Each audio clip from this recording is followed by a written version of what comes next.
गरीब school student की लंबी गर्दन। प्रीति बेटा, उठ जाओ, तुम्हारे स्कूल जाने का समय हो गया है। नहीं माँ, मैं स्कूल नहीं जाऊंगी। क्यों बेटा? मेरी गुड़िया रानी को तो स्कूल जाना बहुत पसंद है, तो आज वो स्कूल क्यों नहीं जाना चाहती? माँ पापा, स्कूल में हर कोई मेरी छोटी गर्दन का मजाक उड़ाता है और सब मुझे बिना गर्दन वाली कहकर चिढ़ाते हैं। प्रीति बेटा, कुछ लोगों का तो काम ही होता है दूसरे लोगों को परेशान करना, लेकिन इसका मतलब ये नहीं कि आप हार मान जाओ। तुम्हारी माँ बिल्कुल ठीक कह रही हैं। और मेरी गुड़िया रानी को तो पढ़ लिख कर बड़ी ऑफिसर बनना था ना। अगर मेरी गुड़िया रानी स्कूल नहीं जाएगी तो वो अफसर कैसे बनेगी? हाँ।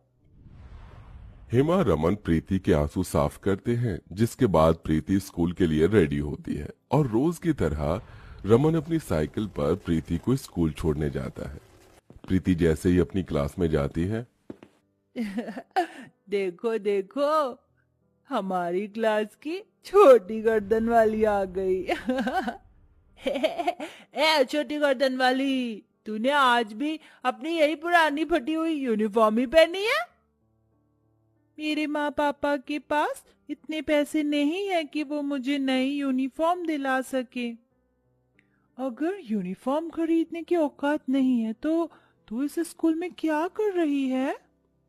इतना कहकर शेफाली और मयंक मिलकर बेचारी प्रीति का बैग छीनकर उसे क्लास में रखी अलमारी के ऊपर फेंक देते हैं।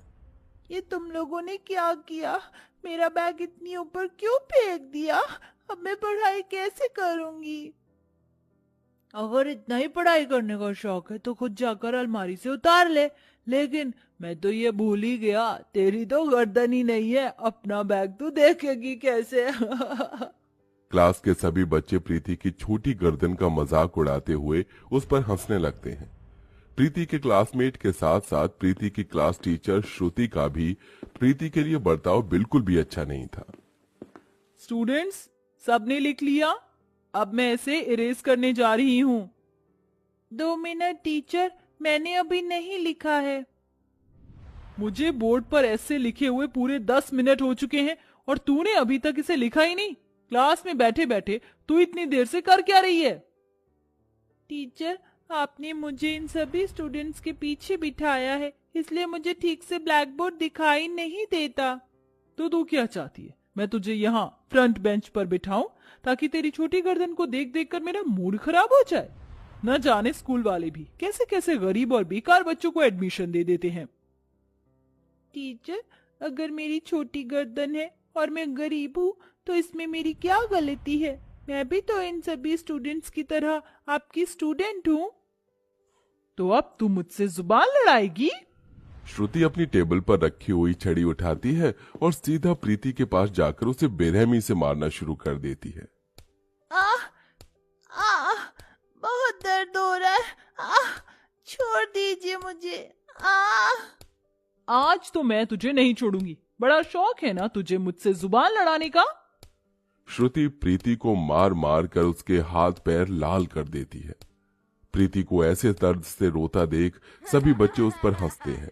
प्रीति को इतना मारने के बाद भी श्रुति नहीं रुकती और प्रीति से ग्राउंड के पूरे कड़ी धूप में 50 चक्कर लगवाती है, जिससे प्रीति की हालत और खराब हो जाती है। प्रीति के लिए ये सब कुछ नया नहीं था। हर दिन प्रीति को उसकी क्लास में इन्हीं सब चीजों का सामना करना पड़ता था। स्टूडेंट, आज की क्लास यहीं खत्म होती है। ए छोटी गर्दन वाली, हमारे जाने के बाद सारी क्लास को अच्छे से साफ कर देना। मैं? और नहीं तो क्या, फीस तो तेरी कभी टाइम पर आती नहीं, इसलिए अब से तू रोज क्लास की सफाई करेगी। और अगर ये बात तूने किसी को भी बताई ना तो तेरी ये जो बची कुची गर्दन है ना, इसे भी खत्म कर दूंगी। सभी स्टूडेंट्स और टीचर क्लास से चले जाते हैं, जिसके बाद बेचारी प्रीति देर तक स्कूल में रुककर अपनी सारी क्लास को साफ करती है। प्रीति रोज रोज के इन अत्याचारों को सहकर थक चुकी थी। सारी क्लास साफ करने के बाद प्रीति रोते हुए एक जंगल में चली जाती है और बड़ी सी चट्टान पर बैठकर खूब रोती है। भगवान जी, आपने क्यों मुझे इतनी छोटी गर्दन दी? सब लोग मेरा कितना मजाक उड़ाते हैं। मैं तो बस पढ़ लिख कर अपने माँ पापा का नाम रोशन करना चाहती हूँ, लेकिन हर कोई मुझे परेशान करता है। प्रीति चट्टान पर बैठी रो ही रही होती है कि तभी उसके पीछे की झाड़ियों में से कुछ आवाज आने लगती है। कौन है वहाँ? सामने आओ मेरे। प्रीति जैसे ही झाड़ियों को हटाती है तो देखती है कि वहां एक शेर जख्मी हालत में पड़ा है। शेर का एक पंजा शिकारी के बिछाए हुए जाल में फंस गया है, जिससे शेर के पंजे से काफी खून निकल रहा है। ये सब देख प्रीति बहुत डर जाती है। शेर, भागो यहाँ से। मुझे ऐसी हालत में छोड़कर मत जाओ। ये शेर बोल सकता है? हाँ, मैं बोल सकता हूँ। मेरी मदद करो और मेरा हाथ इस जाल से बाहर निकालो। प्रीति को शेर से डर तो काफी लग रहा था, लेकिन उसे इतनी तकलीफ में देख प्रीति अपने डर पर काबू रखती है और जाकर उस शेर का हाथ उस पिंजरे से निकाल देती है और देखते ही देखते शेर का जख्म अपने आप भर जाता है। ये क्या, तुम्हारे जख्म अपने आप कैसे ठीक हो गए? क्योंकि मैं एक जादुई शेर हूँ।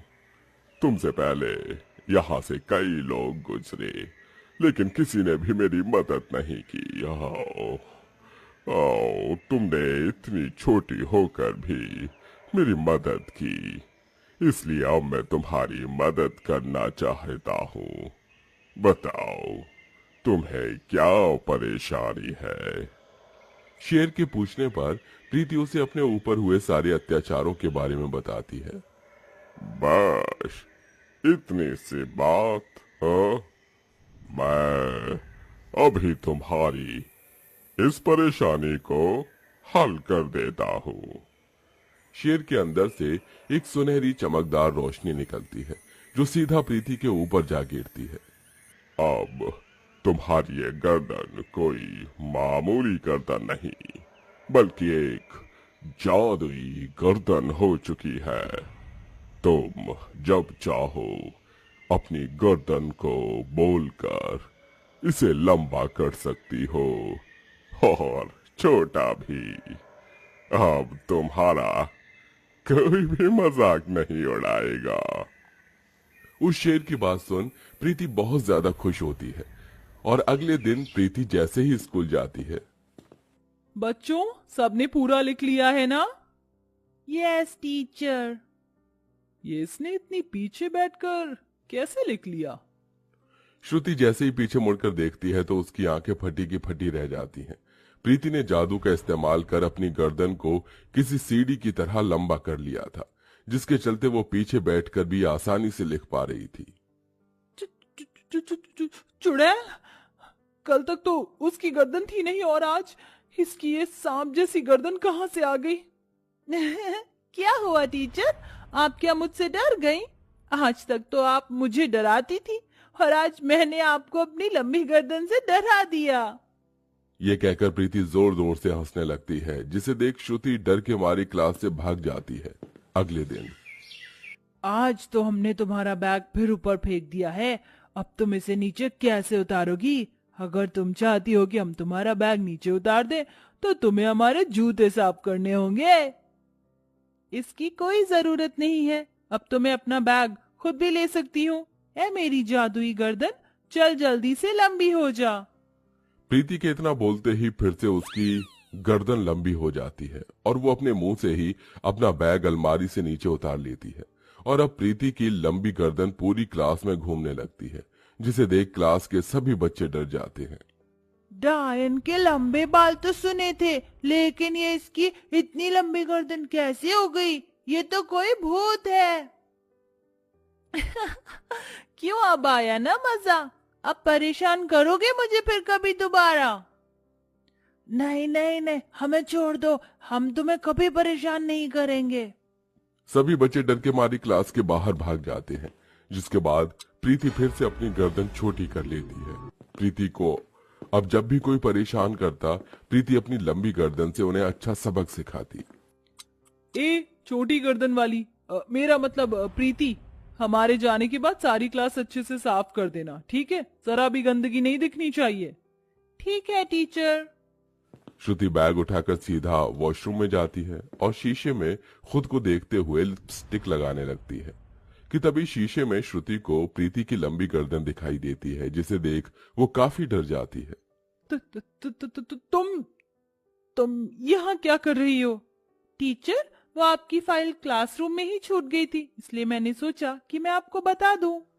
प्रीति की बात सुन और उसकी लंबी गर्दन को देख बेचारी श्रुति वहीं बेहोश हो जाती है और ऐसे ही कई दिन गुजर जाते हैं। एक दिन प्रीति जैसे ही अपनी क्लास में जाती है तो सभी बच्चे मिलकर उसके हाथ पैर और गर्दन पकड़ लेते हैं।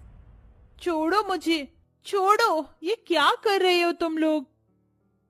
आज हम तुझे नहीं छोड़ेंगे। बहुत परेशान कर लिया तूने अपनी इस लंबी गर्दन से हमें, लेकिन अब और नहीं। छोड़ो मुझे, छोड़ो मुझे। ए मेरी जादुई गर्दन, जल्दी से लंबी हो जा।